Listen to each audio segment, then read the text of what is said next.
I love you and your husband. We love y'all too. Oh. All right. Love you guys. See, she's already telling us that she loves us. Isn't that awesome? Because we love them too. Absolutely. So we are here. We are like at the Andersons. I'm going to let them, I shouldn't have said their name, but I'm going to let them introduce themselves because I call them mom and dad, right? But you guys don't know them as mom and dad. So it's another great episode of Boo Thing Conjugals.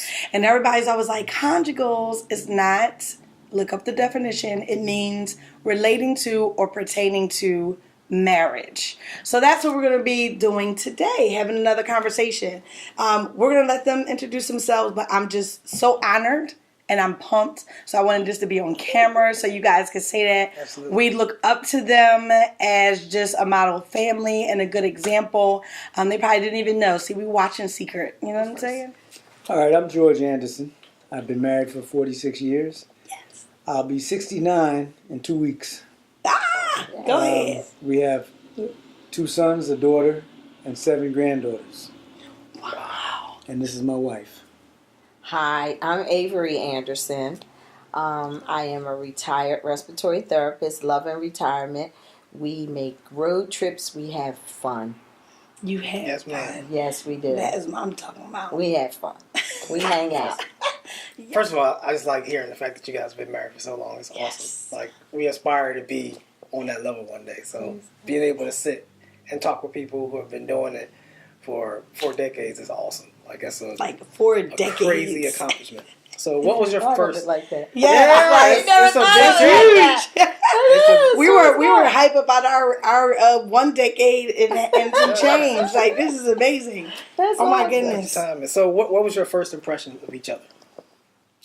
When I first met him, I was at a fraternity party, and my friend invited me, and I was dating someone else who was pledging, and he happened to be, what did you call it? I was his big brother. Yeah, his big brother. Stole this girl. Oh my goodness. We were talking. I was working the refreshment bar, and She was very attractive. You know, Awesome. so I mean, Thanks. I was like immediately drawn. So I saw her face. I saw what she looked like, and she had a sweater suit on, a one-piece sweater, like a pantsuit. And so I saw what kind of shape she had, Right. but it was bell Keep bottoms. checking You know, you back in out. those days, it was bell bottoms. Right. I said, well, I can't handle. I'm a school teacher, but I don't want a school teacher. Right. I know that's right. I want no pencils for legs. I know that's right. So I said, I got to see the legs. Yeah. And he came over and he asked me to pull my pants leg up. And I was like, why? He said, I want to see what your legs look like. I was like, what? Swag. Look. And I was like, okay. So I pulled my pants leg up. I had a sweater set on, so I just pulled my pants leg up. And then I found out he was a teacher, and I was like, oh my God, is this who teaches kids? Right. He asked me for my phone number, and I told him no because I was there with someone else. And I said, but I'll tell you this much: if you have the will, you'll find the way. And I kept on, and finally I left. So the next day, my mom tells me a guy named George calls me. And I was like, what do you mean, George Howard? She was like, no, his name was George. I said, oh my God. I bust out laughing. I was sharing with my mother what happened. And we've been hanging out ever since. Yes. That was 1969, right? Mm-hmm. And so I was very attracted to her. You know, so Right. I was excited. So when I went home that night, and I had a buzz, you know, I was feeling real good. Right. So I was listening to the radio. I can't remember what station it was, but it was a nice station that they had. And Roberta Flack's record, The First Time Ever I Saw Your Face. That's the Wow. first time I ever heard that record. Wow. And I heard that record while I was in that state of mind. Right. And I said, oh, this is it. This is it. So that was the beginning. Oh, That's an awesome story. that is a dope story. I loved his brain. I could ask him anything, and he was knowledgeable. Right. And that intrigued me.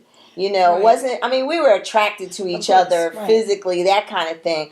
But what I really loved about him, even to this day, he's my human encyclopedia. I lived in West Philly, and he lived up here in Mount Airy. Oh, wow. And he used to catch the bus to my house. Buses. Buses. That's right. The buses and the train to my house until he was able to get a car. And See, being from New York, traveling on public transportation was Was not. Was nothing.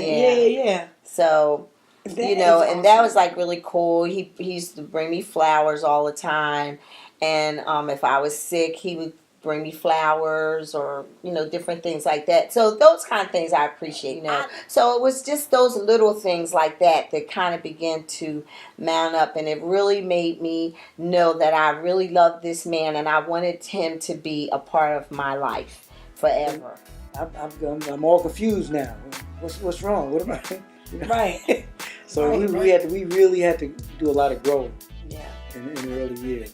And I just felt like, you know, if this is what you want to do, then you should have never got married. Because you're supposed to be part of a unit, you're supposed to be part of a family, but yet and still, it's like everything takes precedence over us. That's kind of the way I felt. But it's like, I guess I love this news. That's amazing.